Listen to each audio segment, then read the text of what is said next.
Hey guys, how is everyone doing today? How is everyone doing today? Y'all know I always say I'm so tired, but for real, I'll tell you why in a second. Let me turn on this light right here because I don't normally come on in the daytime, right? I got so many lights. So there's another light. And then I got the window open too. That's even more light. So this is me in the daylight. Oh my God, look at me. Look at me. Okay. Wait, is this not plugged in? Let me go all the way up to the top here. And I want to see who's here, who is in the live, today, who wants to talk about some things today. Let's see what's going on.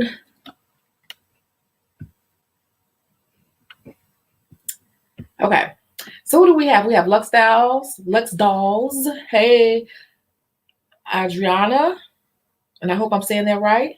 Hey, Sharia. Hey, Chrissy. L. Hey, and we got Acacia. Hey, Soul Sailing Poet. Hey, Ivy. Hey, Tina. Sharina, you're gonna get in trouble now. We're gonna have you up here because you're gonna need to have a job. You're gonna have to have a job. You keep coming in on these lives. I know you at work. You're not supposed to be here on this live. Brianna, hey. You are not supposed to be on this live. Did I say Trina? Okay. Hi, hope all is well with you. Same to you. This chair is available on the website. You like this chair? It's like a gaming chair. That's why I like it, because for my clients, they can I do everything in red and black. So with this, they can relax. Like some people are tired when they come in. They like falling asleep. So I wanted to make sure I needed a new chair desperately so they can rest and just put their hand up and really just fall asleep if they want to. Yep. Okay. What is this here? Okay, so today I'm going all the way up to the top with the comments. I wanted to tell you all,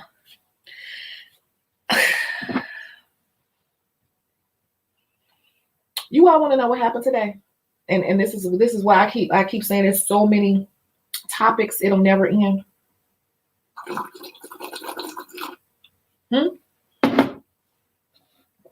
Y'all want to hear?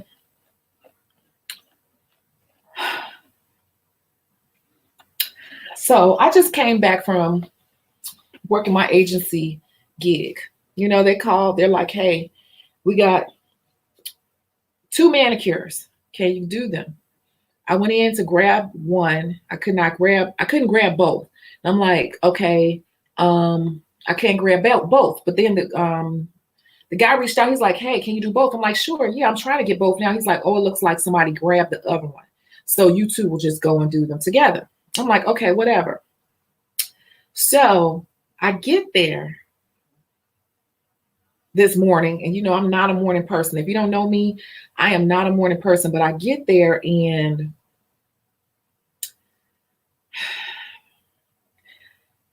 as I'm walking up the stairs to this person's place, because they live in an old vintage building and they're all the way up top. So I'm almost to the top, and I hear this lady coming down. And I'm thinking she's coming down just to say, hey, it's this way. But she's like trying to stop me. You guys, she is sitting here trying to stop me from coming all the way up the stairs. She's like, the other girl here said you're not supposed to be here. She's going to do both of them. I stopped and I said, I have to keep a professional face, but I already knew what this was. And I'm going to tell you why I knew what this was. I said, okay, well, I know that there were 2 services and I was originally scheduled to do both, but after reaching out to the agent, they said that the two of us would just take care of you two at the same time. Well, no. She said that she was going to do both of them. She's upstairs now. And I'm like, I said, I don't know, because they've already sent me a confirmation this morning, and here, and I showed her, I said, here's the text. And they were asking me like, everything's still good? You still going? And I'm like, sure. So I showed her that, and she kept saying it. The lady kept saying it. But the thing that bothered my soul was that the technician that was already upstairs kept telling her that. The agency didn't tell her that. The other technician was up there telling her, I can do you both. But see, I'm a veteran in this industry. I told you all. And I'm going to get to what we're here for today, but I was very adamant. I said, I think we're going to need to call the agency, shall we? And I politely called the agency. Hello, this is Tanisha. And I explained the situation, and it was a girl. She's like, no, you're supposed to be there. I'm like, I'm aware of that, and I'm here, and I'm ready to go. I said, however, the other technician is telling the client that she can do them both. And she's like, no, you're there. You're going to do it. And so the lady is standing there, and I'm like, yeah, I think you need to speak with her because I'm here now. And so I said, here. She's like, well, I'll call her. Look, I'm already here.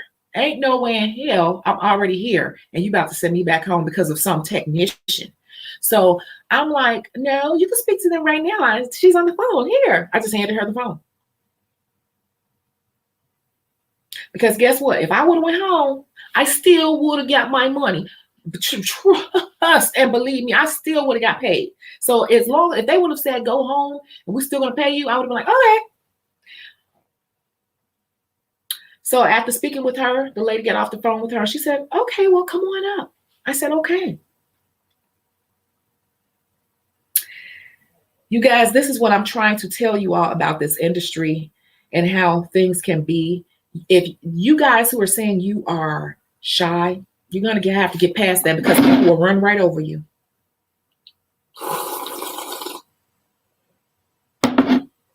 And that's real tea right there. They will run right over you.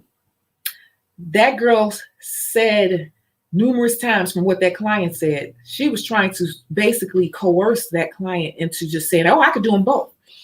You want to know why? Because she would have gotten $240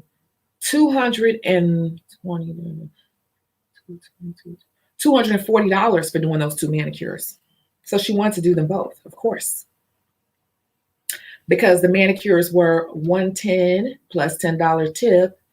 The lady gave us both a $10 tip each. So that would have been, $220 plus $20, $240 she would have gotten. And she knew that. But she also knew that that was the job she was supposed to have been splitting with another technician because she knows how the app goes. She knows how the system is set up and everything.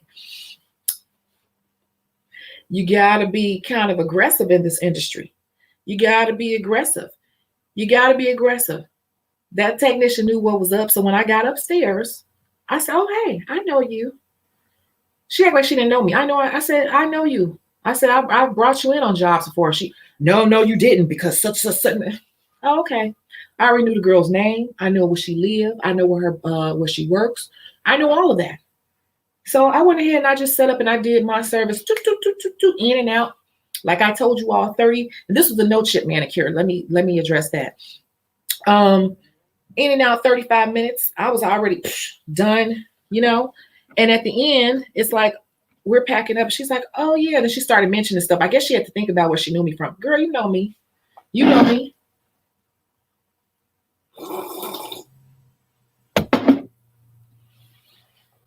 You know me. But that's fine because these are the sort of things you all know I always have ashy hands. These are the sort of things that will happen in the industry, and it's a lot of thirstiness. I was going to get paid regardless. If I would have been sent home, I would have still gotten paid. But the thing that bothered my spirit was that they were letting the technician tell them. The technician was telling the client that she was going to do both and trying to be slick, because had I left and just said, if you are like that type of person that let people just say whatever, you would have been like, oh, okay, you just would have left, right? Why would you do that? And yeah, now she is going to get both of them. She would have came in and did 2 little no chips and got $240. Yeah, she would have. And for those of you all who are going to ask, what's your agency? I already gave out that information. You have to find your own agency, do your own work. Just Google, is there a nail agency in my area? Is there a mobile spa in my area? You will find something maybe in your area. If you're not in a major city, you're probably not going to find anything, but you never know. You may, because people start them up all the time. People start them up all the time. And that may be the next ebook. You never know. But so how was the energy working next to her? So it was fine, because let me tell you, I'm a real professional, and so I can just tune out stuff. This is another thing, you guys. This is something that people do, and maybe this video will get a thumbs down, but I don't really care, because the information I give is to help you, and it doesn't harm me because I know better. So what I'm about to say may not sit well with some people. You hear my stomach and everything? Oh my goodness. So this is what I'm about to say.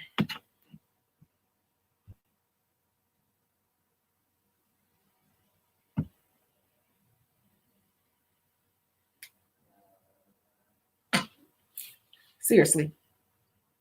When I am in front of clients, and especially when I go out and I work with other technicians, some know better, but some don't. Especially when you're working with more affluent people, they carry themselves a little bit differently. And if you don't know, then you won't know any better.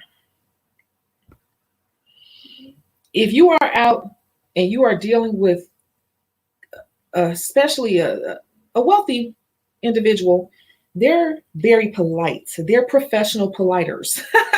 They're professional at being polite, because they're very trained, well poised, and everything. There is a certain type of etiquette that you need to have. And my hair is like this, and you guys, this is not how I wore my hair. My hair, I had on a different type of page boy hat, and I had my hair pulled back into a ponytail, just kind of hanging out. I just did this for this video. This is not how I went. Okay, just so you know. When you are going to places like this, there's a certain way you need to dress, speak, and carry yourself. I act a fool on here, but trust and believe, I straighten up and go into a totally different voice and character when I am on jobs, you know? So the energy was the energy I created, because you're over there working and I'm over here working. When I'm with someone, I focus on them. And this is where a lot of technicians go wrong. A lot of people are too afraid of silence, and you got to be okay knowing when and when not to speak. I'm so sorry, you guys. My stomach is acting funny. Whoa, I think I ate too fast. I was pretty quiet. I'll say little things, but then I shut down and I work. Or if I need to say something about, oh, your nails are a little brittle, when was the last da-da-da-da, that's it. I've been out on many jobs with people where technicians talk too damn much, okay? Talking way too much. These people do not want to know your life. They do not want to know what happened with your babies in the morning. Oh, he said the cutest thing, and just going. They do not want to hear that. But for some reason, some technicians do not get it. Just because, and see, what's going to happen is you're not going to know, because especially when you're dealing with a certain class or a certain type of person, I'm going to say, they're trained to be polite and professional themselves, to have a certain decorum, you know, just out in public when dealing with the public and what we would be called the help or whatever. So no matter what you say, they're going to go, really? Oh, but they're really thinking, shut the hell up. That is really what they're thinking. They did not hire you to come in to hear your life story. They hired you to come in and do a damn job. And I just noticed that, and it's not just any particular person, but this situation. I haven't been out in a minute. It's been a little minute since I've been out with other people. And it just made me think about it, because I have worked with a couple of people who I continuously am out, just period, with these different girls. And some of them talk way too much. And I'm not saying this girl today. It just, this whole scenario of working with other people brought this up. So let's clear that up. But some people talk too much, and I got to make sure that's, you guys need to know that. Like, it's okay to talk a little bit, but understand that a lot of those people are just being fake with you, and they're just being polite, and they don't want to know what you have for breakfast. They don't want to know how many brothers and sisters you have. They really don't. They really don't. I promise you, unless you start doing them on a regular basis and all of that. But if this is just a person that you met for the first time or whatever, get in and out their house, say something polite, say something about the weather, whatever, and get to work and get out their house, because it'll get out their space, or move to the next person. And I just had to bring that up. So I thought that was really, really interesting what happened today. But I got in, I got out, and then the lady's cat, the other technician left, because I was, I think I finished a few minutes after, because I got there after her. But, I was just talking to them while I was cleaning, and I wanted to wipe something on the table, and she ended up running out before me. But anyway, the lady's cat kept coming by me, and I'm like, "Hi, little kitty." I said, "I don't know why cats like me. They just do." And the lady was like, he usually doesn't come around people. I say, I noticed that cats usually run off when new people come in the room. And she's like, "Yeah, but I noticed that my cat just kept coming over by you and with you." And I'm like, "Yeah, I see, he wants to see what's in my kitten. And look, And she's like, "Yeah, but you know what they say?" She said, "And I'm telling you this. If you want to know who's real or who's a good person, bring a cat or a child around them, and that'll tell you." And I said, "Oh," I said, "Well, I try." She's like, "No, I'm telling you, children and cats and cats and dogs will tell you if a person is good or not." And I'm like, "Oh, okay, well, I tried that, and I just went on and said, safe travels to you." The person I was working on, I let her talk. I didn't talk about myself. I moved the conversation. I'm so sorry. I moved the conversation to let her talk. You got to be careful. It's not about you in that damn chair, okay? You're supposed to be asking questions like, so what? She said certain things to me, and she said something like, "I'm so sorry. You all know I had surgery some years ago, so all this is messed up sometimes."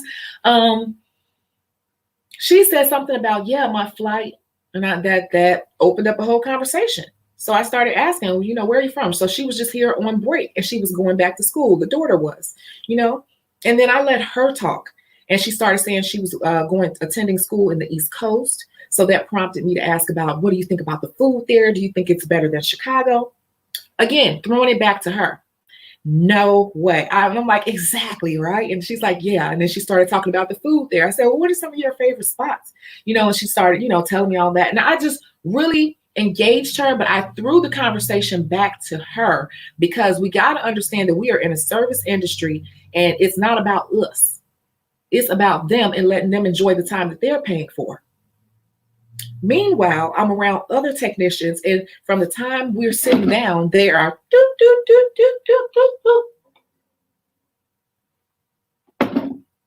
about themselves.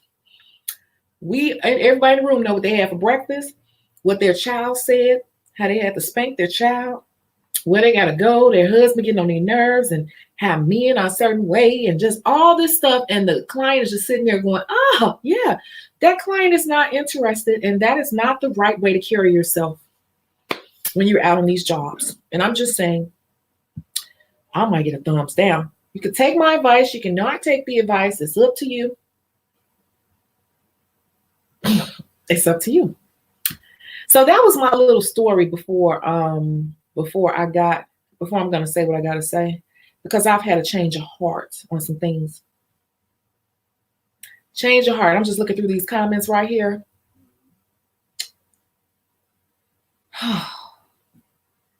Looking through these comments here. You said scheming. It's just part of the business. And see, that's the thing. I don't even take it personal, but I knew I had to go into aggressive mode, because the lady was basically trying to send me away, because the technician was telling her to send me away. And if I would have just walked away and got in my car and then called the agency, because it was kind of far away to walk, the agency would have been like, "Well, we'll just let her handle it," because I would have been too far away at that point. And by the time I walked back and they called, they wouldn't have gone through all of that. So you got to be aggressive in this industry, you guys. So, so many people keep reaching out saying, agency, are you ready for an agency? And can you polish real good? Just because you can do acrylic don't mean you're a good natural nail specialist, because it's, you see, I said $110 for a gel manicure plus tips, so 120. I made 120 off of one gel manicure today. Don't you think that manicure need to be and quick and quick? And you got to know how to carry yourself. So it's like, it's more to it. If you are really interested and you feel like you're ready, search in your area and see what you can find. All different areas have different ones. Some people have their own little agencies, you know, and connects that they send people out to. So that's something you would have to research. Please do not ask me, because I already gave you that information right there. But it's not really, it's just part of the business. I don't even take it personal anymore. So the energy around me when I'm out now, because I've been in this so long, it's like they're not even there. I tune them out. They don't pay me. The only people I pay attention to are the people who pay me and the person in front of me. And I make the experience about them. So, and I just don't know any other way to say it. I'm sorry. I'm not trying to be offensive, but certain things I'm not going to go back and forth with people on, because I just know. And I know from enough experience to just know that this is the best advice. And if somebody else may have a different experience, but I'm saying this off of many situations, not like, oh, just today. So perks of being a veteran, exactly. Like I'm telling you, and I see all these technicians, they talk too much. If you ever go out and you do something like at a show or something, don't talk so much. Because even if the customer, you might have someone like, well, we were having a good time, da, da, da. But guess what? Let me tell you something else. The person who hired you is watching. Let me give you an example. I did an event at a shoe store, a big event. I just did the Pandora store not too long ago, but let's just say Pandora. We'll use Pandora. Pandora has a big event, right? They paid all this money, because let's think about it. If they paid me $110, you can imagine how much they gave the agency, right? If I'm getting $110 off that manicure. So when you're going to some of these jobs and you're there for 4 and 5 hours, and you know how much you're getting paid, you know how much the agency got paid for each one of you. So they may have gotten like $10,000 for you all to come, you know, for these few hours. So let's think about this. The person, let's just say it's a Pandora store, right? The person at the Pandora store had to get their budget approved. Trust and believe. They had to get that special budget approved so they can put this big event together. They put aside $10,000 for these nail technicians to come to this event, or makeup artists or whatever, massage therapists, because every time I do big events, it's always nails, makeup, and some chair massage people, and sometimes hair, like quick blowout type things. Okay, they spent a lot of money. Don't you think that that agency or that person who represented all of us had to do a buttload of sales work to get that contract for us? Right? They had to sell us. They had to say, look, my people are the best. My people are this. My people are that. My people are, they're going to be dressed in all black. They're very polished. They're very prim. They move fast. They're going to get this many people done. So when we go to these events, I think some technicians get it twisted because they're too focused on trying to make that person in the chair happy. And what you need to be paying attention to is the customer. The customer in those particular situations, like when you go to their house, is that direct person in front of you. That's just the customer. It's not your client. This needs to be actually a whole different video.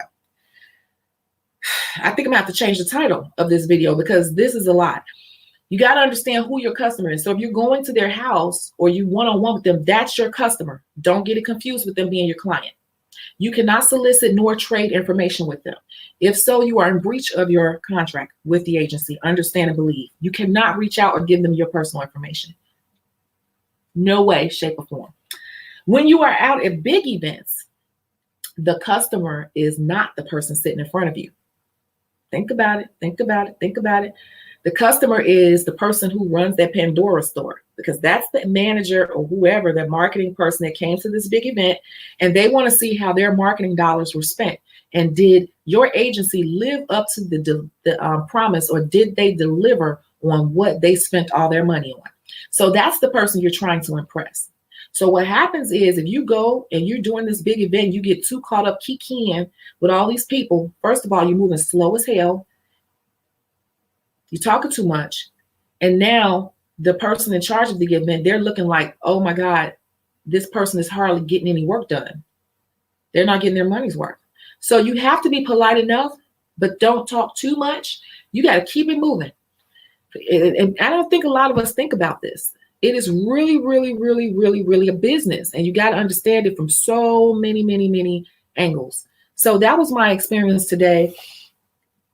I was going to get my money. So Kendall, how do you get those high-end clients? I would prefer having that type of client come get their service done and not chat all day.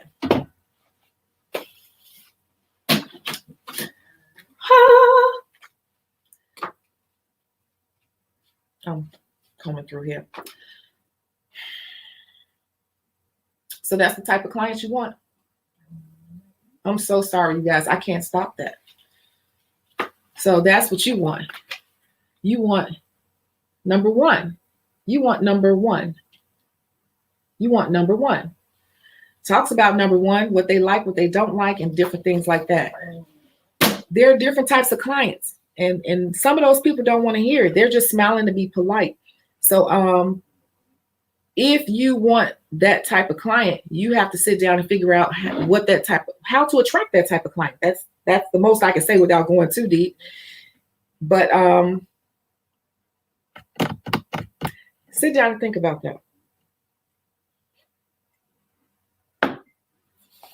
I can always tell when I go out to jobs and it's like a bigger job, I can tell which technicians are not used to dealing with certain types of people because they don't understand the proper protocol and just how to poise themselves and the right conversation, the correct conversation. They don't know how to shut it off because they're only used to dealing with a certain type of client. It's different. It depends on the situation. So true. I've worked with children since I was 17 years old. Those are facts. So yeah. Trina said, right, I usually let the client talk and I just listen, or if I'm meeting them and I still make small talk. Yeah, so it's different. And see, it's different when you're out on a job. So the reason why I say when you're out on a job, I'm so sorry, that's just your customer for the moment because you can't solicit them to become your regular client. You're working on behalf of someone else. If they're sitting in front of you and they're in your chair, you do need to engage them a little bit more, because you're trying to close the sale. And I have a whole video I haven't put up about closing the sale. So it just depends on the scenario. That scenario, it was just a bit different because it was just an in and out thing. Very true.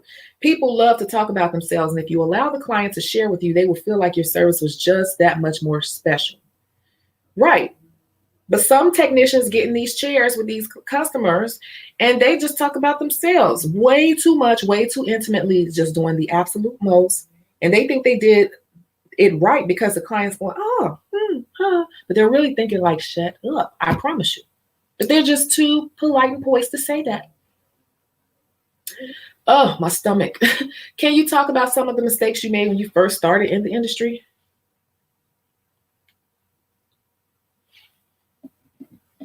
I don't know. Let's see.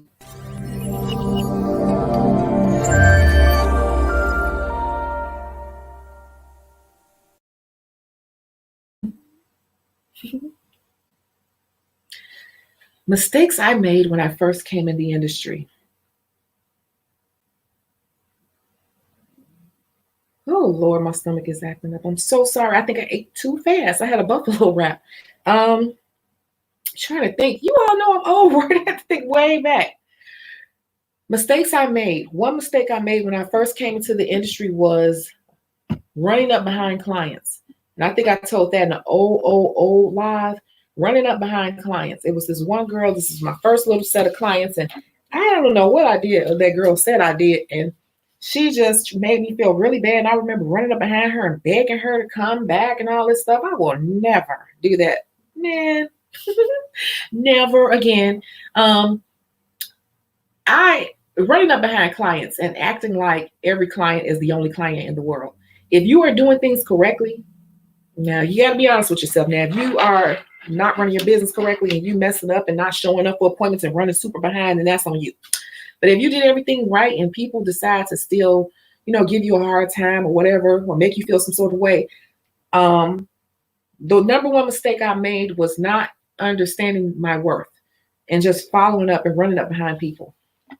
Okay. So yeah, that's one mistake. If I think of another one, I'll tell you. Yes, $120. It was $110 on the job, and then tip was 10. But if I would have did a pedicure and like a pedicure, and then the no chip manicure, I probably would have made like $250 plus tip. Yeah, it's money out here. You just got to get with the right people. You got to get with the right people. You can find them. You just got to Google it. You just got to Google it, and you got to be good, but you got to Google it.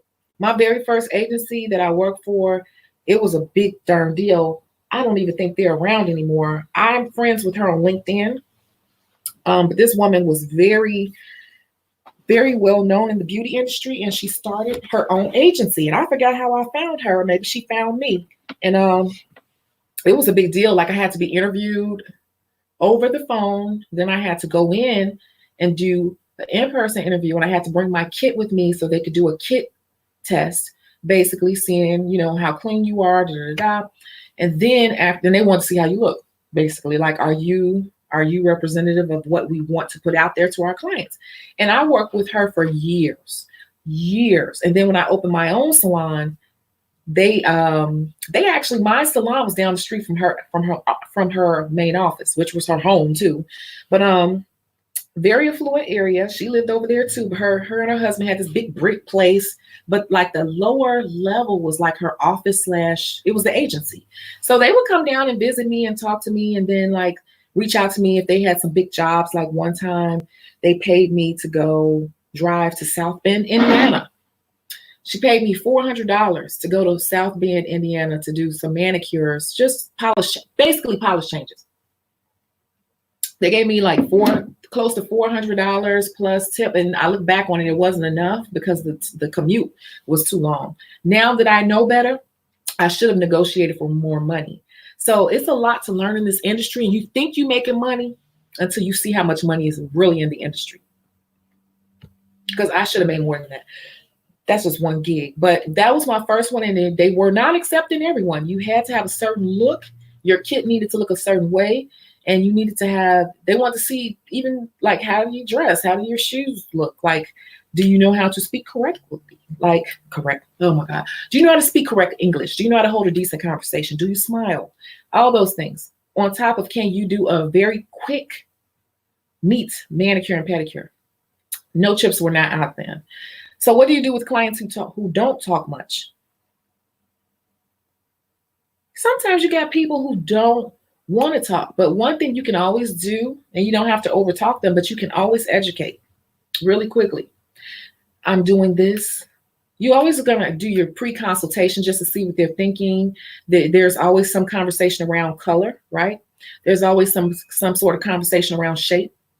And then you can just speak a little bit as to the condition of their cuticles and things like that. So for people who don't like to talk much, you don't have to talk. Some technicians just talk too damn much. I'm sorry. They just feel like they got to talk every minute of the service. No, you don't. It depends on the client. So that's enough. And then just get into your work. And then, you know, you could say little things like, okay, that's done. I'm going to buff you on out, and we're going to get ready for that delightful color you chose. How's that sound? Like that. See?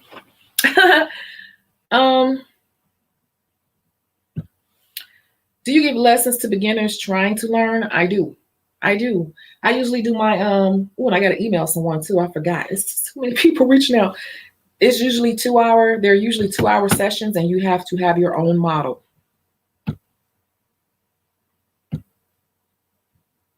What's wrong here? Okay. I only worked at one nail salon, and they talked about people every day. And at first I was just adding my 2 cents trying to fit in. But then it was just like an everyday thing, just draining. Didn't I tell you that it's going to always be those clicks and stuff? Don't get caught up in that. Get caught up in the green, honey. That's just the green. That's all you care about. Right. Reminds me of when I used to be a professional nanny. Have to make sure you represent the agency and yourself professionally. I would be getting paid upward $3,000 a month through high-end clients. Yes, there are money out here. There's money out here, and you'd be surprised how much people will pay you, you know, and that's $110 on a manicure. But that's not the only person Like you get the high-end clients, you should be averaging about 100 an hour. It's out here, but you got to brand yourself and then just work. Everybody wants to get to that point right away. This is a process. Everybody thinks they're going to graduate from school, and we're going to get into that, and they're just going to make all this money, and they're going to have all these connects. It don't happen like that. It takes time, but it's out here. What I'm telling you is out here, and they're $100 an hour clients. I promise you. It's a lot of money out here. And for you, that's a lot of money. For me, that's a lot of money. But for rich and wealthy people, that's nothing. That's like spending $10 or $1. Wealthy people look at $100 like $1. I'm telling you, like that's nothing to them. So we got to get out that broke man's mindset that everyone is broke. Everyone's not broke, honey. They are not. I promise you. I just graduated nail school and I'm getting ready for licensing. What advice do you have for someone starting out? I think you need to go back and watch all the videos because that's like a loaded question. I think you need to go back and watch all the videos because that's all my advice. It's not one thing. I will say, I do think that the 30-day challenge would be a great way. It's great for a person coming out of school because you need to think about what it is you're doing. Okay, you got the license, now what? I know a lot of people with licenses in hair, nails, and barber and all this stuff, and they do something totally different because they had no idea what to do.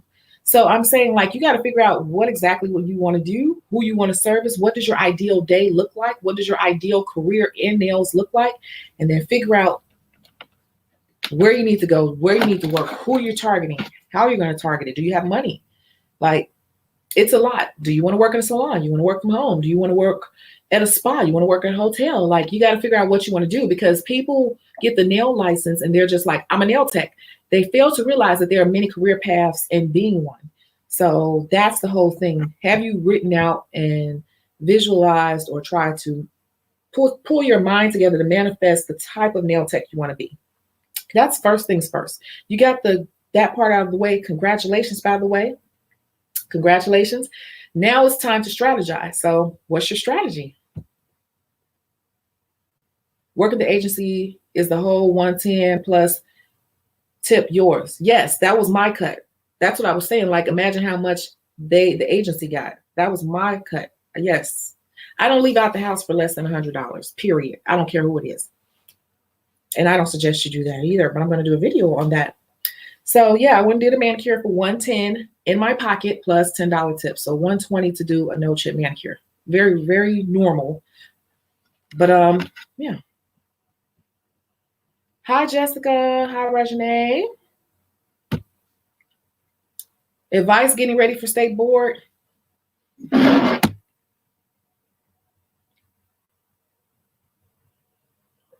took state board so long ago.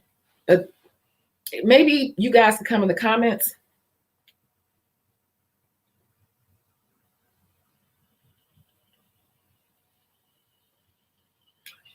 This is what I remember from the state board.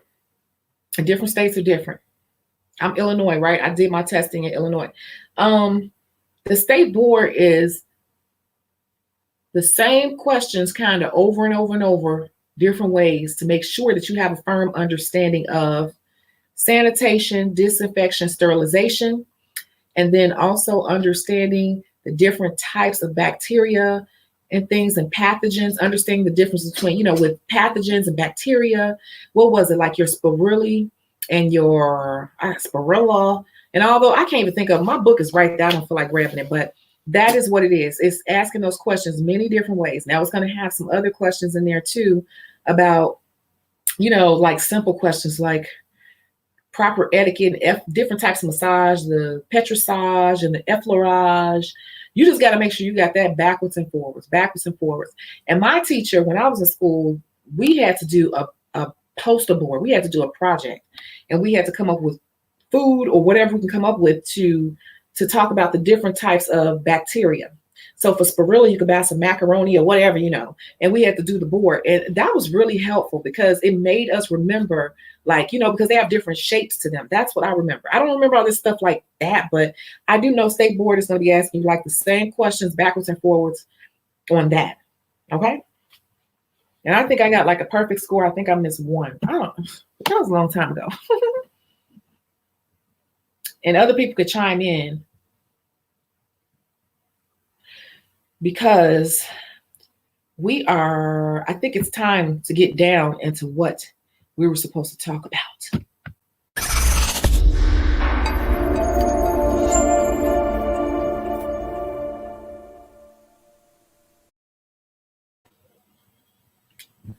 Right? And here we go. We got somebody right here. Savannah Dominguez says, is school worth it? I think we got some new people in here. I think you're new.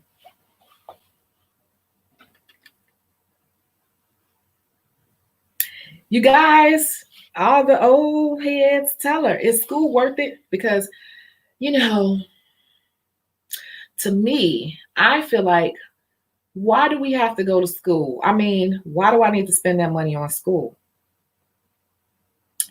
I already know what I'm doing. I already have people that I'm doing and they like my work, and I get people reaching out to me all the time asking me to do their nails. Like, I don't even feel like doing it sometimes. That's how many people I got. I mean, I already know where to get all the supplies and everything. I could get the stuff right online. So why do I need to go to school? I mean, I know what I'm doing already. I mean, it's just polishing a nail. I mean, acrylic is, I mean, that's just natural to me. It comes natural to me. And my designs are bomb. Everybody always tells me that. So, I mean, like, why would I need to go to school? I could be spending that money on glitters. I could be spending that money on more polishes, because I feel like it's a lot of new collections and stuff I know I still need to get. And, you know, and I want to go to some of these shows and stuff. So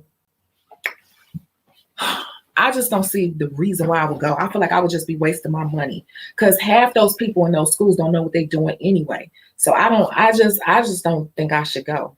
Like, I just don't.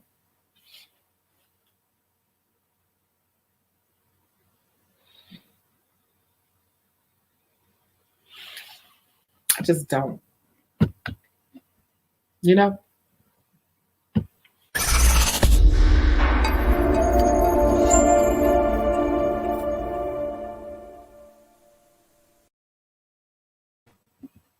So if you know me, do you think I was being real right there?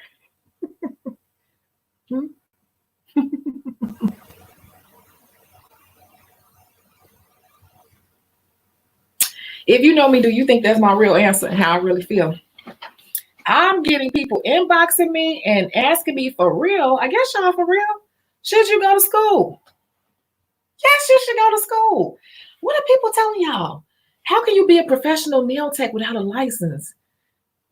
If you don't have a license, you're not really a professional nail tech. You're a person who does nails. I'm just being honest with you. You're not recognized by any government agency or anything. You can't really claim, I mean, you could claim taxes on it. I wouldn't. You're putting yourself on the radar, but I mean, like, yeah, you need to go to school. Do you know how to treat a pregnant person? Do you know how to treat a person with diabetes? Do you know how to handle bacteria and not bacteria? Do you know how to handle mold versus an infection? Like, do you know how to even identify those things? Do you know when you need to stop the service and send someone away? I know a lot of you all, I'm not gonna say you all, but I know a lot of nail techs out here these days that don't know. You know why? Because I'm in so many Facebook groups, and every freaking day there's a thread where people get to arguing back and forth on somebody putting up a picture of some mold, which is pseudomonas, on the nails, and everybody's like, stop the service immediately and send them to the emergency room. Excuse me. I read through all the comments. Every other comment is proceed with service. Stop the service immediately. Send them to the doctor. Proceed with service. Stop. Only 1 or 2 or 3 nail techs are educated enough to know how to identify it and what it is and what you need to do. A pseudomonas is just like, it's like a bacteria, but it comes from moisture that's trapped up under the nails. In the earlier stages, it's lighter green. In the darker stages, it's really, really dark green. When it's really, really, really, really, really dark green, you don't need to send it to the doctor, but you do need to let the nail air out. And I would suggest that you just kind of, Don't cover it with a Band-Aid, just maybe tell them to soak it in some tea tree or something like that, and just wait a minute. And you buff out as much as you can. Do not keep that buffer and file. You throw it away. But people don't know these things because they don't think they need to go to school, because they just want to do the designs. And it could be 300 comments in the thread like that, which I see almost every day, and only 3 or 4 nail techs will come in with the correct answer. So yes, you should go to school, because when stuff gets real, they don't even know what to do. Like, that nail tech is not going to know how to handle it.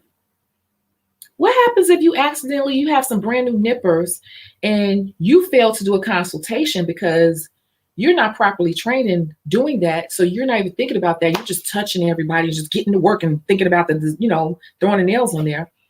And you accidentally nick really, really bad a person with diabetes, because a diabetic person, because you have brand new nippers that you just opened the pack up.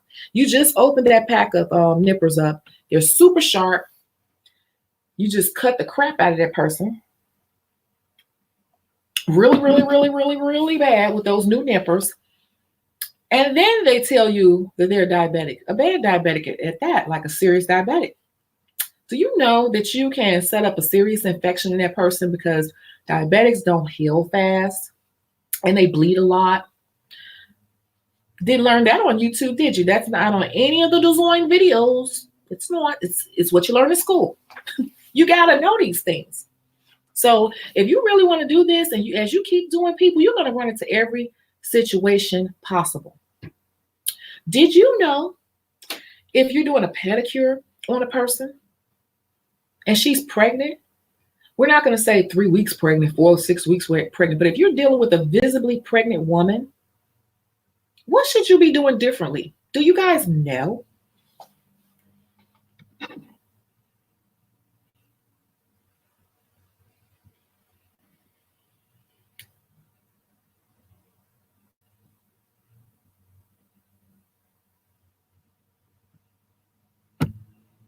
Just wondering.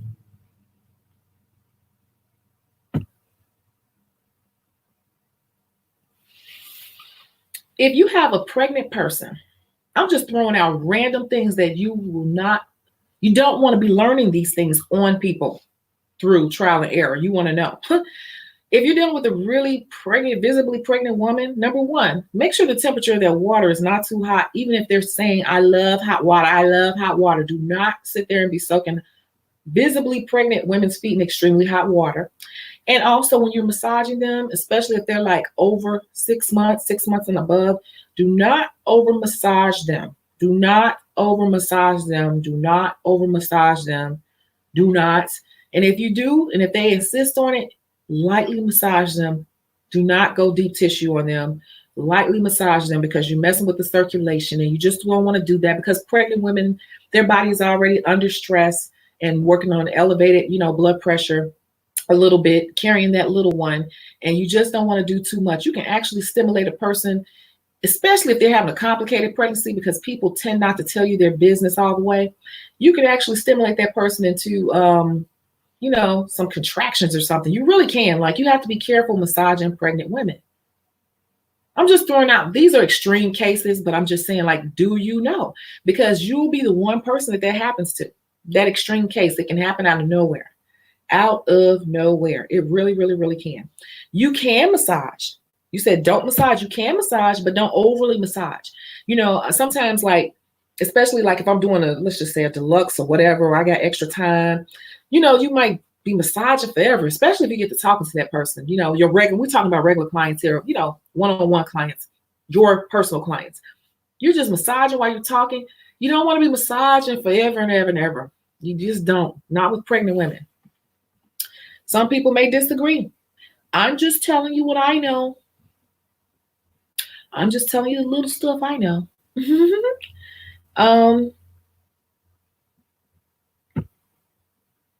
Yes, school is worth it, because you learn about how not to infect the client and keeping your tools clean. Here's the other thing. Disinfection. Do you know the difference between disinfection and sanitation? I hear people use those words incorrectly all the time.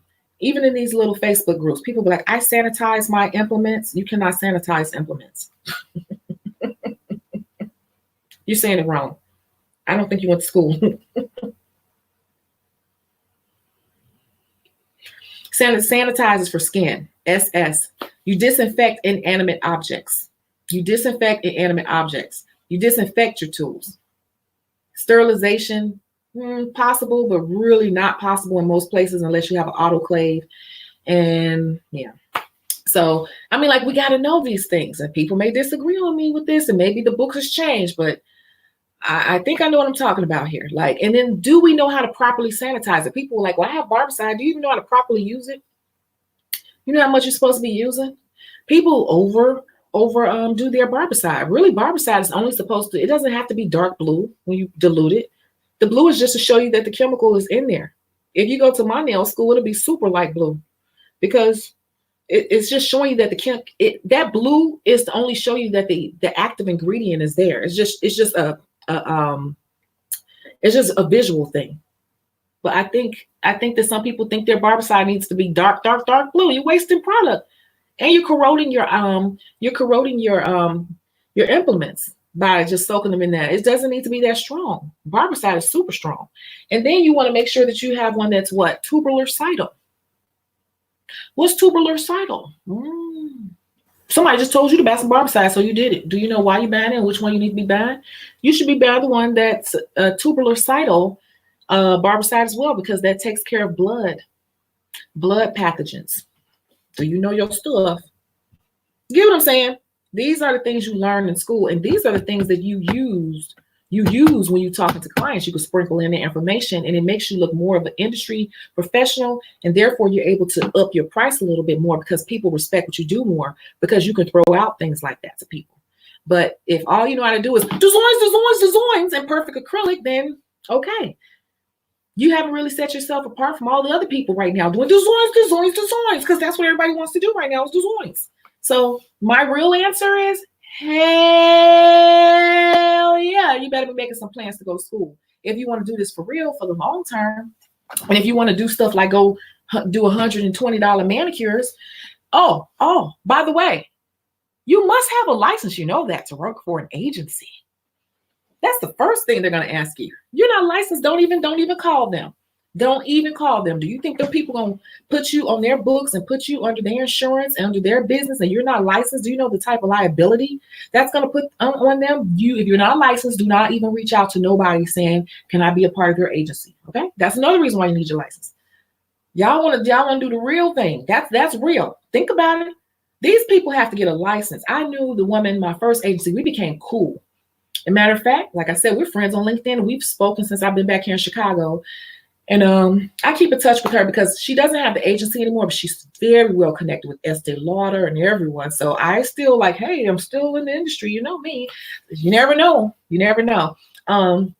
Anyway, that lady had to purchase insurance for her business, liability insurance. And when she's going out getting these big contracts and things, she has to show these things. These are selling points for her. She's placing her bets on you, so they're not going to chance it with no unlicensed person. No. If you do, it's going to be a mom and pop, somebody just doing it off the cuff of their sleeve. But if you want to get with the real agency, that is the first thing when you first tap on the application. Are you licensed? You go cut somebody, they're going to sue the crap out of them. That's like having a doctor, because our license comes from the same place, as the dentist and all them. That's like saying the doctor wasn't even licensed. The doctor never even went to school. We're cutting on people. We're cutting people's skin. Yeah, you got to have a license. That's the answer. I'm trying to get you to see all the reasons why. And then when you don't have a license, you're limited as hell.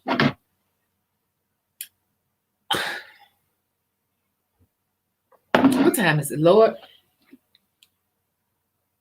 You're very limited. Let me tell you why you're limited, but let's just, we're going to keep going, because I don't think people think about all these different ways that they are limited. You're limited. Let's think about a little bit more.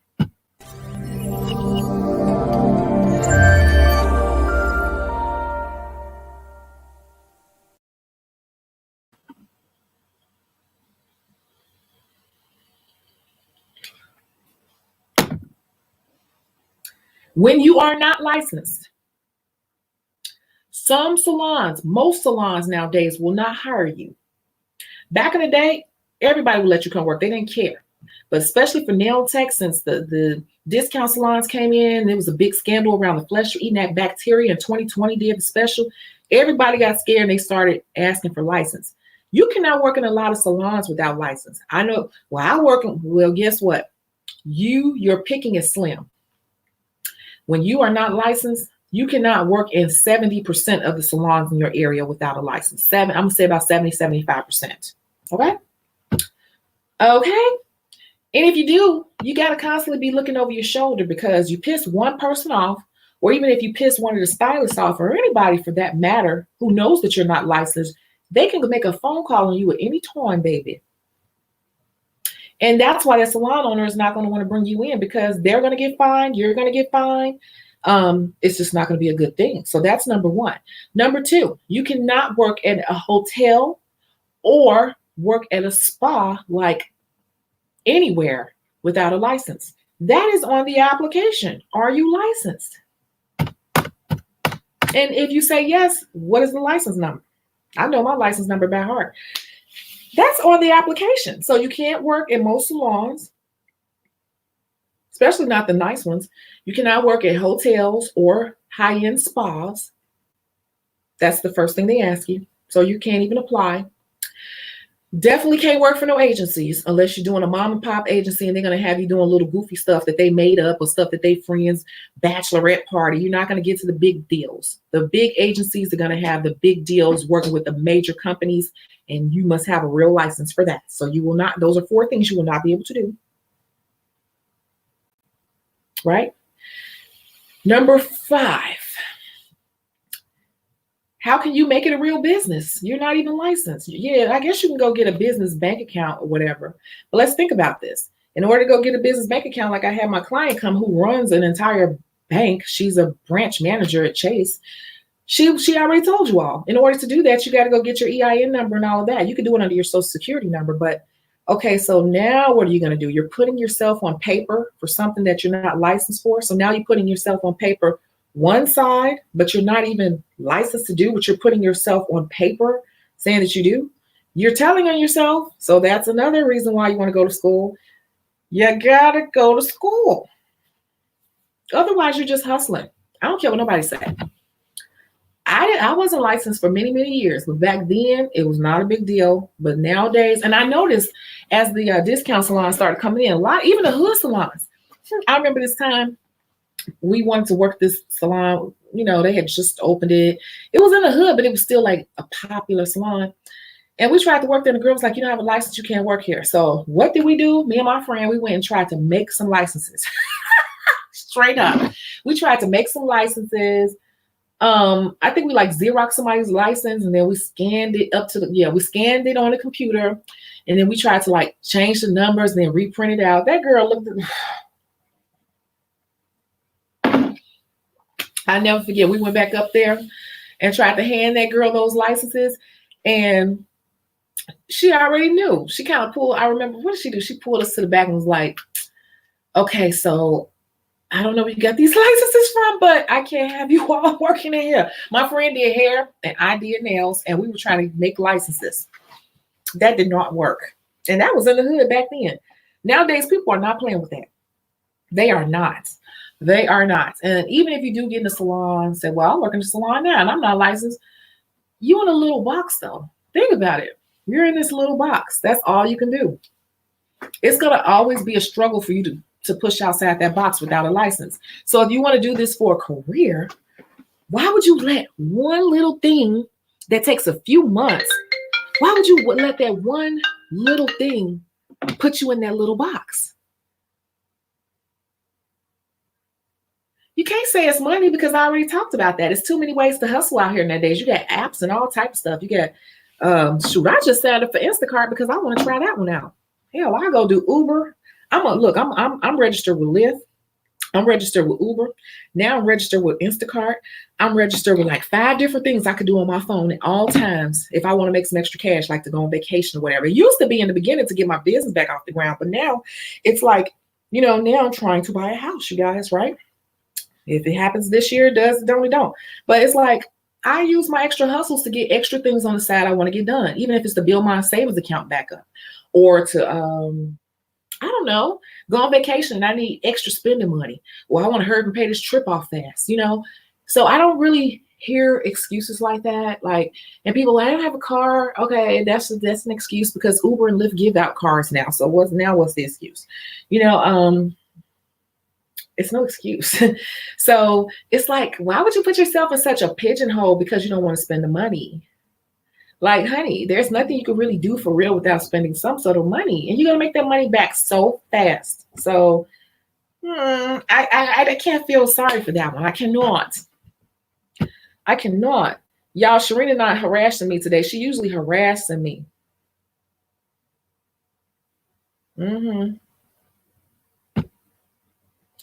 Nakira said, these people out here don't be teaching these things. Look, that's why I made this channel to talk about the real deal. I appreciate all the other channels. Don't get me wrong. I appreciate all of them, but they're in their lane, and I made a lane that needed to be made in this industry, period. This stuff needs to be talked about for real, in depth, on a regular. Same thing goes for people with seizures and such when you are using certain equipment with lights. Yes, I am in school for facials as well. We are just learning about this. That is correct, Jessica. A person with seizures, you cannot flash lights. That can send them into a seizure. You cannot put too much UV, LED type light directly in their eyes.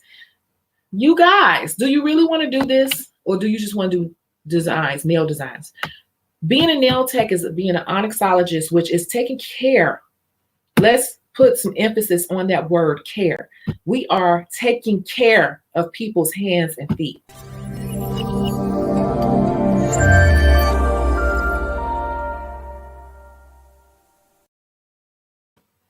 Taking care of people's hands and feet. So you really need to ask yourself, do you really want to take care of people's hands and feet?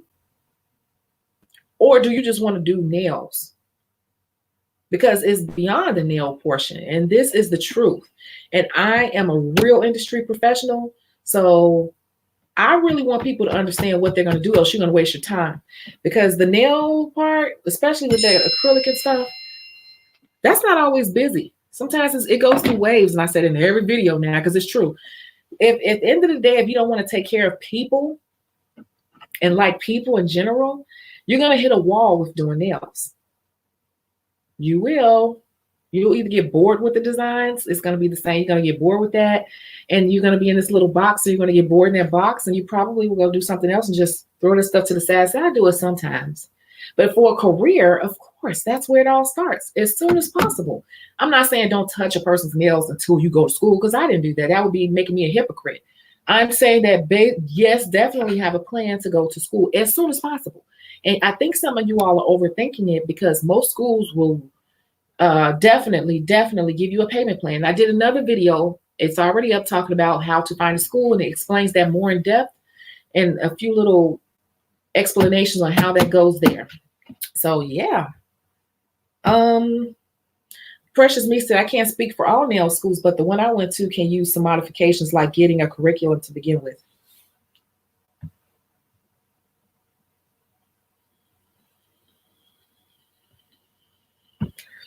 They have to have a curriculum. If they're licensed, it's just that a lot of nail teachers are not good. Sorry. Some of them are not good, and part of the reason might be because it's hard to find nail teachers nowadays. And so what happens is I think a lot of the hair instructors end up coming over into the nail department and teaching. So that's why you're getting these teachers that are not maybe the best, because that's not really their field, but because a cosmetology teacher can teach a nail course too. So that I see that a lot. And they just kind of like wing it, I think. Exactly. Not only agencies, but in the salon period, you have to have your license. Yes. Nowadays, you need your license everywhere. Even if you're going to work in your house, because if you piss somebody off, they're going to call on you. They're going to call on you. Not having your license leaves you open to be called on at any time. It's like you're going to always be paranoid that they're going to come get you. Didn't you all see what I posted on that community board? You all thought that was my friend. No, that was something I took out of a group that somebody posted saying that their friend was caught and fined. I think it was, the hell is that? $2,500. I remember something about pedicures. Their elevation is important. Yeah, all of those things. It's like, it's not just doing the service. You got to kind of think about overall that individual and what they need, what their needs are.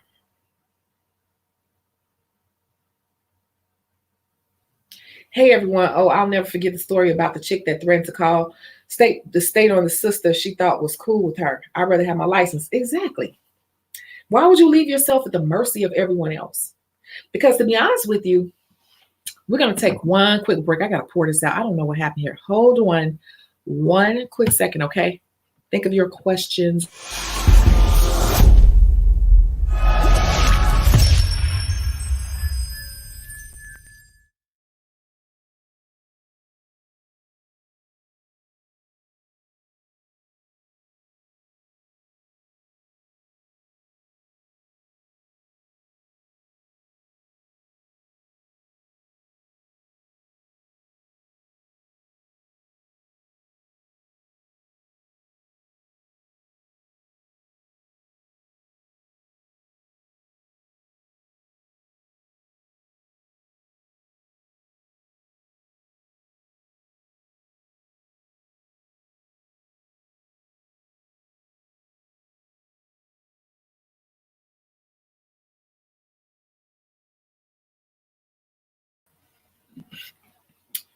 You rather have your license. Yeah, why would you put yourself in that position to do something that you know you're not supposed to be doing? And the more and more you do it, the more and more people know, because they don't see any license on the wall. And you'd be surprised. Like, let me tell you something about people. They could love you one day. They could love you for 1 month. They could love you for a year. They could love you for a year and a half. And then that one day you do one thing they don't like, say one thing they don't like. Their boyfriend look at your booty while you walk away, something like that. And now they don't like you no more. Just that fast. Boop. Especially women. Women are like that. I promise you.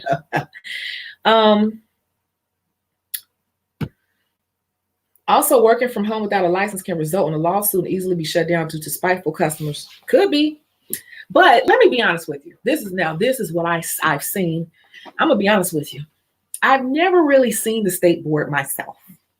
I have never seen them with my eyes. I have worked at a place where they came, but I wasn't there when they came. But I wouldn't have been in trouble when they came. But I hear about it, and I heard about it a lot in Georgia.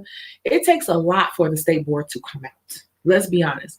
They're not going to come out because one person called and said something, because from my understanding, there are not that many agents. There are only a few per state or whatever, but they will come out if it depends on the situation. So, you know, they're not just like running around here on the street everywhere on every corner, but it's very, very possible that they can come out. I have never seen them with my own eyes, but I have heard of situations with people that I know. Yeah. And it has to be something big. It really has to be something like grossly negligent, but you never know what people are saying. And then, like, I know back in the day, if I heard about it, it was because it would be like a whole salon of people with no license, and yeah, they'd go shut that whole place down. So, yeah. Yes, Uber and Lyft will give you a car easily. You got to put down like a $200, $250 deposit, and they'll give you a car, and they just take the money out of your check every week before you deduct it. And then also, there are a lot of other companies out now that I'm seeing that rent cars specifically for Uber and Lyft. So there's no excuse. They're giving out cars. And if you just Google it, I'll be telling everybody Google is your best friend. When I say that to people, they look at me like I'm trying to be smart with them. I'm like, no, Google is a search engine. Anything you think, and just type it in. You could type in, I need a car to drive Uber or Lyft. It's company. I can't think of their names, but there are companies out here that's all they do. Yep. Sharina said, I haven't sung anything yet. She wanted to hear me sing. So here I am doing my thing. Yeah. How was that, Sharina? I did it today. I started with my fake hand and kiss acrylic and just start familiarizing myself with some things while I wait to start school. Yes. And I'm not saying don't you touch a person till you go to school. No, I'm saying that go ahead and if you want to do it, but go ahead and be getting into school because, like, let's just say this is what I think would happen. Like, you might get a slap. I think that, first of all, I don't think state board just runs out for every little frivolous call because they would be running all day and there's not that many of them. But if, let's just say you were in a situation where you're at a salon and they happen to come in and you're not licensed, if you show them that you're in school or something like that, you might get a slap on the wrist. But like somebody said down here, like Sharia, I saw it here. Sharia said, once you get caught in Michigan, you cannot get your license. See, now that is the problem because in some places, if you get caught, not only will you get fined, they will stop you from ever applying for one. So now you can't even be one, period. That's what you don't want. And it depends. It's state by state. It's different in how they handle it. I don't know. Yeah. So I suggest everyone go to school. And why everybody talking about why they can't do it, I'm going to say about 75% of you all haven't even been to a school and sat down and talked with the finance person there. Like most people, talk themselves out of stuff without even, it's just, I bet you they haven't even sat down and figured out because most schools will be like, give us $300 down. You can start in the next session and it'll be $200 a month. Okay. That's just $50 a week. You get what I'm saying? Like people overthink stuff and just talk themselves right out of their dreams. Brittany says, I want to be a nail instructor. I've only been licensed for a year and some months, so I know I want more experience. Also, not having your license limits you ultimately. Yep, exactly. I don't know why everybody want to be a nail instructor. You know they don't make that much money, right? But okay, if that's what you want to do, you want to teach others. But I want nail instructors to be able to teach. If y'all will go out here and teach other nail techs, be able to really teach them. There's too many of them out here that they don't really know enough to be teaching. Like, to be honest with you, like, and that's why we're pouring out like nail techs that are not really like, they're not staying in the industry because their skill level and their self-esteem is not where it needs to be because a lot of the old school hardcore nail techs are not out here. We got a lot of people teaching nail courses that are really hair instructors because they can't find any real nail people. So like, I really want you to go and do it, but just know what you're getting into teaching. Like, just know what you're getting into. There's not a lot of money in it either. But I think it's good for somebody who's like retiring, to be honest with you. They've been doing it forever and they're just tired. And then I think that's a good thing. Like, I still get some income coming in and I can still do it a little bit. But hey, if you want to be a nail instructor, good for you. But I don't know. I'm gonna be honest with you, really. Why you want to jump back and be a nail instructor? You've only been licensed a year. You haven't even been in the industry that long. I'm not saying you can't teach, but I'm saying like you haven't experienced the industry. Why would you jump back into the school? You've only been out in the world a year. Experience the industry a little bit more. I'm not saying because you can't. I'm just saying, why won't you do that for yourself personally? Like get your feet way more wet in this industry because you might dig your feet into one arena of it that you might love. Like you might go work at a hotel. Like here, you could work at the Trump Hotel. It's a couple of other ones that these girls were telling me about. They pay like $40 an hour. It's very strict, but I'm saying like that might work for you. That might be like, I love it here. I don't think you've been out here long enough. I don't know why people do that. I do know why people do that. I'm gonna say why people do that, and you might not want to admit it. I could be wrong with you, but I'm gonna tell you this is my little opinion. My little opinion. I don't know.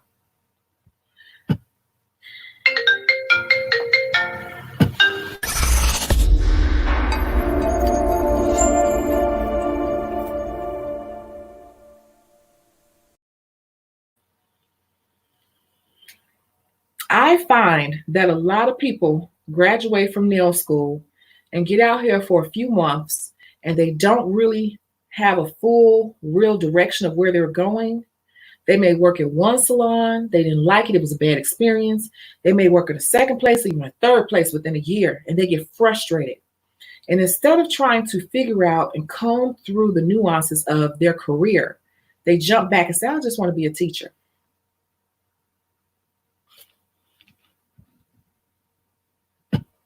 I might piss some people off with that one, but I see that so much. I see that so much, because so many people think it's one thing, and when they get out here, they have a few bad experiences and they don't want to quit. But the school always going to push you to come back and take another class. So they'll be like, just become an instructor, just become an instructor. I see so many instructors that I'm like, you're an instructor, but you haven't had enough experience to me to be an instructor. It's just a technicality that you can be an instructor. But if you want to be an instructor, like, I think that having a lot of experience is important, beyond saying I got this piece of paper that says I can instruct. So I want you to make sure that you've only been licensed 1 year. Get out there and get your feet wet in all the different arenas. I think a lot of you guys are forgetting about the hotels and stuff. Hotels and these corporate spas are full-time jobs with benefits. And you all cannot be exploring the industry fully in a year. There's no way. There is no way you all can explore the industry fully in a year to know whether or not that, you know, you want to stay in it and have your hands in it. A year is not enough time. That's still a newbie to me. And we said that. You said, I followed your advice and decided to set myself up, starting with your organizing the material. I do have, and I am currently making space in my room in my house to be my future nail room.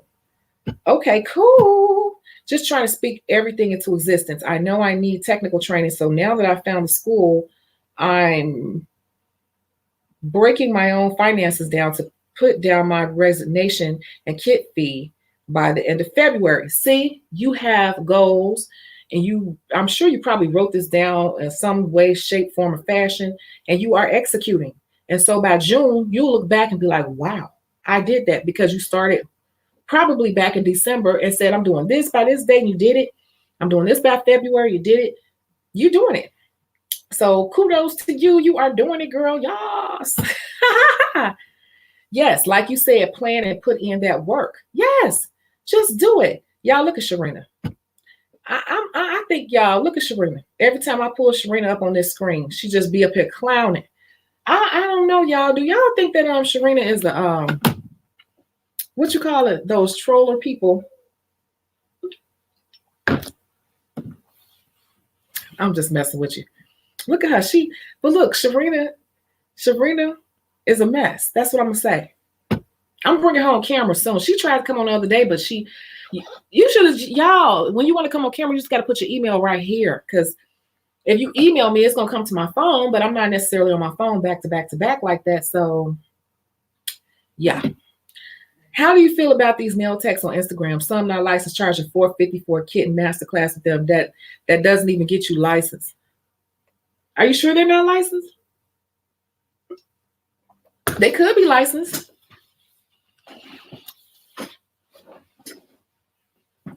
What they're doing, I can't say whether or not people are licensed. I can't, but some of them may not be, but what you're getting from them is a certification, which doesn't hold any weight in the real, like, legal world, or with state board. It means nothing to them, but it just gives you more education. So for me, being a licensed nail tech, it would be just continuing education. So if they're teaching this new technology that makes you all this money, you know, how do I feel about it? I feel like everybody teaching everything online now. Everybody's a damn teacher and a boss. Hold on.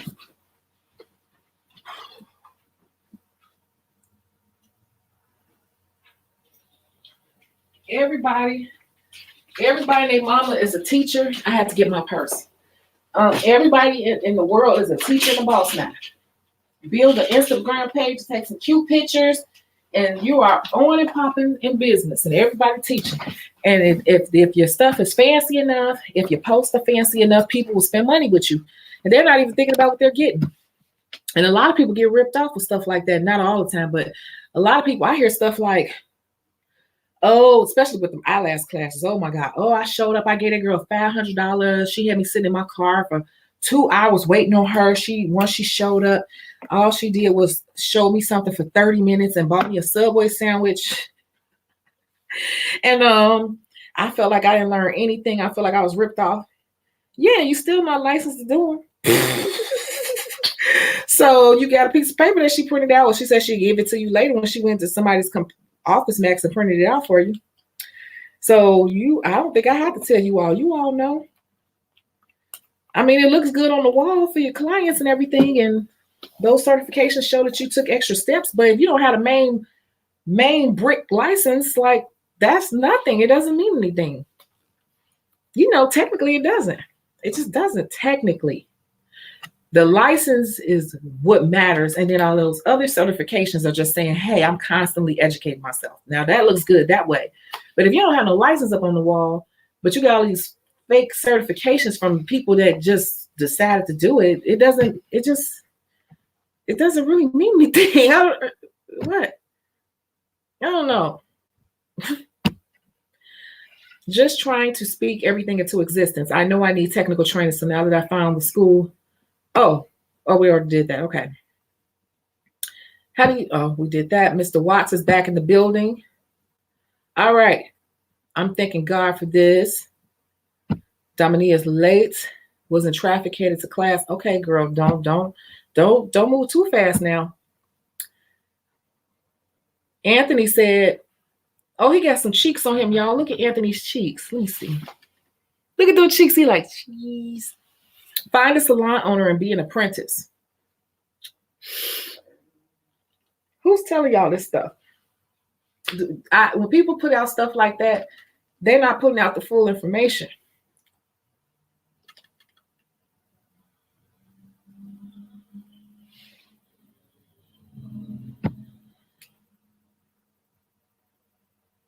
Is that the full information?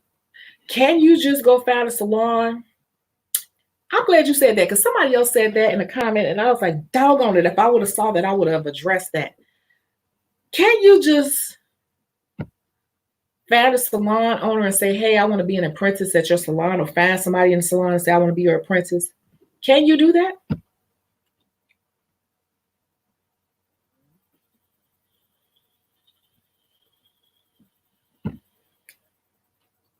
Does anyone here know the full answer to that?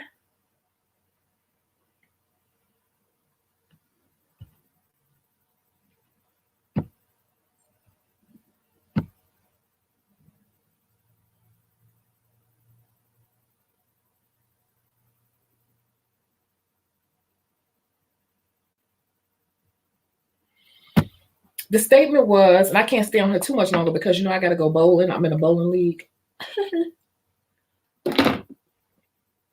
Okay, so this is how this goes. I'm going to tell you, at least here in Illinois, and I'm pretty much sure this is pretty much the same across the board. It is true that you can be an apprentice under someone, but I don't think you can do just like all of your hours, every single hour under somebody, and just say, oh, I apprenticed under this person, and now I want to go ahead and do my state board. I have yet to ever see a person do that, ever. And then what's going to happen too is if you find a salon owner who's going to agree to do it, I don't know why people think they can get around spending money. They're going to charge you. Ain't nobody about to do that for free. They're going to charge you. They're going to be like, oh, for real? Because basically what you're saying is I don't want to spend money on school. So they're just supposed to get, I don't know why everybody wants somebody to give them something for free. Ain't nothing in this world free. How could you say you want to make money? But that's just like people reaching out to me with their life story saying, whatever you can tell me. I'm like, well, you want a consultation. It's not fair to ask a person to give you tools that's going to help you make money, but you don't want to spend any money with them. Apprenticeships, I've heard of people talking about it. And I know people who were doing it, but they were charging for that. They were not just letting people get up under them and apprentice for free. Like, people do not do that. I've yet to meet a person or hear of anybody getting their license just under being an apprentice, me personally. And I've been in this business 30 years, working in the salon since I was 18. So, yeah. Been in the business over 30 years, been in the salon since I was 18. Own two. So I'm like, I don't think that's how that goes fully. I think that you can do so many hours. I was looking into it at one point. You could do so many hours under apprenticeship. And then, like, it's not that cut and dry. That's what I'm going to say. And to be honest with you, you got to think about that. Like, if that's the case, everybody would be doing it. Everybody who got a salon, they will be just offering apprenticeships. Hell, if I had a salon, I'd be like offering apprenticeships, $1,000. You know what I'm saying? I had like six apprentices, and they don't even have to come in all the time. It's just a matter of me filling out the paperwork for them. So I don't think state board just allows it to go like that, because if that's the case, then people could just say they did it and just sign off on some paperwork, and then people would get their license. If it was that easy, everybody and their mama would be doing it that way. So if you guys know more about that, I have yet to meet a person to do that. I've heard about it. I've yet to see anybody push that through. Not yet.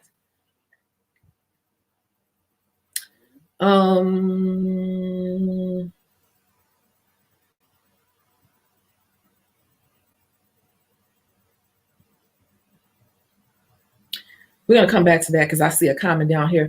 Trina said, no, Polished by Shell said, it's so much to do as a nail tech. You just got to find your niche. I have quit so much. I could have been so much further in my career. Yeah. That's what I said. A lot of people, they get out there and they be like, oh, they get frustrated. They either quit and go get a regular job, or they say, I'm going to go back and be a teacher. That is, and I'm not saying it to the other girl. I'm just saying like what she just said. New nail techs do that all the time. Run and go become a teacher. And I'm like, don't do that. You're just doing that because you haven't found your place in this world yet. So you run to go teach. But to be honest with you, you haven't learned enough to be a teacher. Technically you could, but to be honest with you, as a real full-time, long-term nail tech, you don't know enough to be teaching these girls yet. You can do it technically, but I just feel like you need to get more experience. You probably will find your niche, your area, your perfect corner. Give it more time. We're so impatient. I've been licensed for 10 years, and I had an agency pay for nail school for me. But if you can't pay for it or struggling to pay little by little. Right. That's excellent. I never heard of that. Wow. But pay little by little. They allow you to pay little by little. They really do. I think a lot of people are overthinking it, and they haven't even sat down. They're just assuming they can't afford it because they think they need to come up with all this money. I pay little by. No, I was paying in chunks because I really had the money, but that's just me. I don't like giving out big chunks of money. So I think I was like giving them 500, 700, and I was done. But yeah. A spa is my next job. The pricing is better, and they have a set time for each appointment. Exactly. Unlike the wild chop shop that I've been there for 5 months. That's why I said there's so many different ways to work in this industry. A lot of us don't give ourselves enough time to experience it, to see what we like and we don't like. We go into one little neighborhood salon. Usually, like I told you all, every salon owner gonna always say they need a nail tech because that's extra money for them. A lot of them don't even care if you succeed or not. They just like, that's an extra $600 or more a month for me. Whatever. Some care, some don't. And you might run into a few bad incidents and you really want to be done with the industry, but you don't want to look like you failed. So you go back and you teach, or you could just go get another job, or say you don't like it anymore. But it takes a minute to find yourself. Polygel, I already gave my little opinion on polygel. My little old humble opinion is that polygel is a DIY service. It's not something I personally will offer on clients. I feel like polygel has been marketed and put out there as a product for you to do your own nails. So, but if you found a way to do polygel in a way that you can market it to people and build a clientele off of it, and it's long lasting and all of that, then by all means. I don't own any polygel, and I don't plan on buying any. I have a feeling that it's going to be a trendy item, but not to say that you can't make it work if you want to build a clientele around it. But they just marketed it as something that you can do yourself. Like I would see Facebook ads and stuff, like showing people like, oh, buy this kit for $20 and you could just pop on your own nails. And I used to be like, ugh, why are they doing that? This is for professionals. But it's not my thing.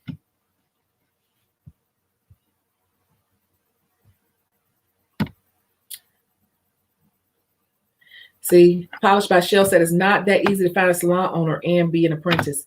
Yeah, people are not really doing that, and they definitely ain't gonna do it for free. I wouldn't. You're gonna pay me. I was inquiring about it in Michigan, but figured out they would like you in school. Yeah. I just saw in Indiana. It must be an accredited school or an apprenticeship program.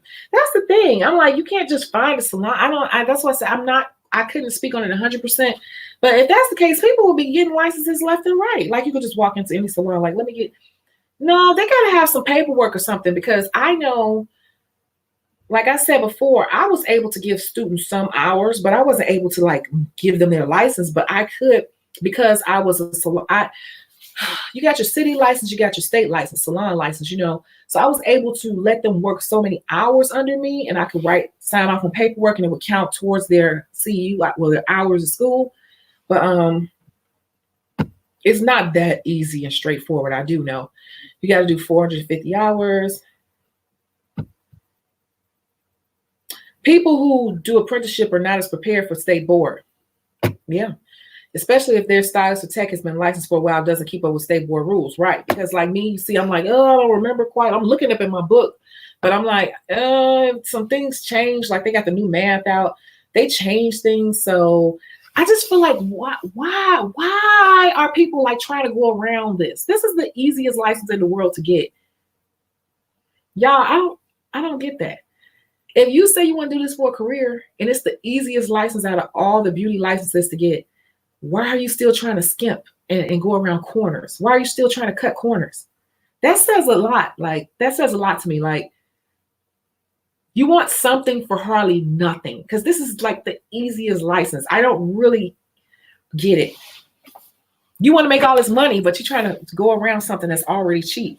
Like, but you expect all this residual return.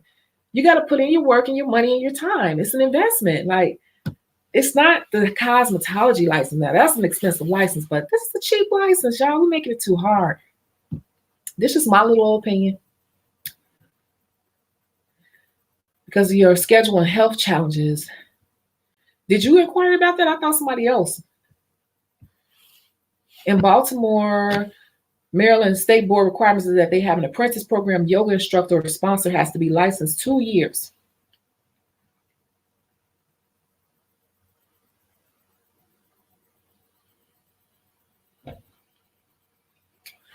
I guess. And you can just go to them instead of school. I still don't think it's that easy. Because if that's the case, anybody who's licensed over 2 years will be giving out apprenticeships. If that's the case, hell, let me go put myself out there as an apprenticeship program. I could go up to my old school and rent out a room. They would definitely do it for me. Get office space. I just don't think it's that cut and dry. I never looked all the way into it. I just don't. Because if that's the case, everybody and their mama can do it. I just don't think it's that cut and dry. I think you can get some hours from an apprenticeship. I don't think you can, in lieu of school, do that. I don't think that is the case at all. I do not. I'm sorry. Somebody find out, let me know. Hell, teach me something, but I doubt that in lieu of school, you can do a full apprenticeship with somebody. You don't have to go to school.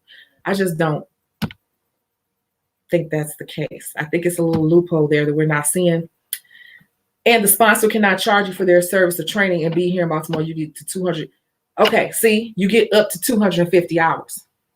So you can't get your full license. And they can't charge you. Why? So why am I doing this for you? Why? I'm teaching you how to do something that's going to make you a whole bunch of money. And I'm going to teach you everything I learned through my hard sweat, earned tears and blood and money that I've wasted on different stuff. And I'm going to teach it to you so you can make money for free. It's probably the reason why you don't hear about it happening that much.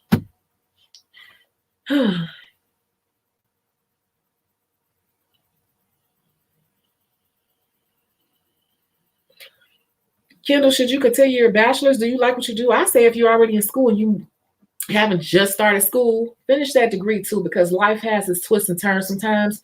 And I don't know if you know, but I've gone in and out of corporate America. I actually have a bachelor's and my MBA. So I don't ever tell a person don't get their schooling, especially if you're already in it. I have multiple degrees that I can fall back on at any time. I do. You feel like you went into so much debt for no reason, girl. I got a lot of student loan debt. As long as you keep that stuff paid or in deferment, you're fine. I do suggest you go ahead and finish. You can do both. You can do both. So glad I'm hearing this. Thanks so much for telling me, Sharina. I shouldn't tell you nothing. It's possible in Michigan, but it's a lot for the instructor. Yeah, that's the thing. I don't think people will be just giving out stuff like that. People have to invest a lot into their licenses and stuff. I don't know why people think they will just hand it over, all that information over for free. Stuff costs money. Hell, I done bought so many products I done had to throw away. I done been through a lot of bad situations, and I just feel like my information is now worth money. It's valuable information. Why would I just give it away for free? Like, I guess that's why we don't hear about apprenticeships, because it's not that easy. If it were, everybody'd be doing it. Okay, Brittany said it's not cut and dry. In Georgia, I think they can get all the hours. However, it is a lot of paperwork, and keeping up with hours is a hassle. You can only work when the stylist is in the shop. And guess what? So then, I don't know about nails, but for hair, they got to do like 1,500 hours. Do you know how long that would take to be going and doing it under a stylist? It just sounds like a messy situation all the way around. Like, it'll take forever. Just go to school. Just go to school. And then who are you going to find to do that? Because now they're putting themselves on such a big radar. And is it worth it for them? Most people probably don't want to fool with it. Y'all. Somebody block Sharina. Okay, so that was what I wanted to go into today. Why do we need school? Why do you need school when you got YouTube? I think a lot of people have watched a lot of YouTube videos, went bought some acrylic and the brush and everything, and they have mastered some acrylic some type of way and a few design techniques. So they feel like they don't need to go to school. Do I really have to go to school? And I'm telling you all the reasons why you didn't think of that you should. You can get in trouble. You won't be able to do this career like you say, or you think you may want to do it. You may think you like acrylic today, but in 2 years of doing the same thing, you might get bored. Other opportunities will come your way. You will not be able to apply or be a part of it because you are not licensed. You cannot work and do a lot of things in a lot of places because you're not licensed. Other people can pull your strings because you're not licensed. Salon owners will turn you down because you're not licensed. And if you are not licensed and they allow you to work there, they may treat you like crap because they know you're not licensed. I mean, like, you don't really have a say in how your career goes because you're not licensed. It's a hustle. Yes, you need to go to school. Yes, you want to get a license as soon as possible. It's very doable, super doable. So I need to take a nap before I go bowling because we were on Christmas break and we're coming back and we're on a winning streak. So I got to get my energy together so I can do well tonight. And are there any other comments, suggestions, or something you want to say to the group, to the crowd?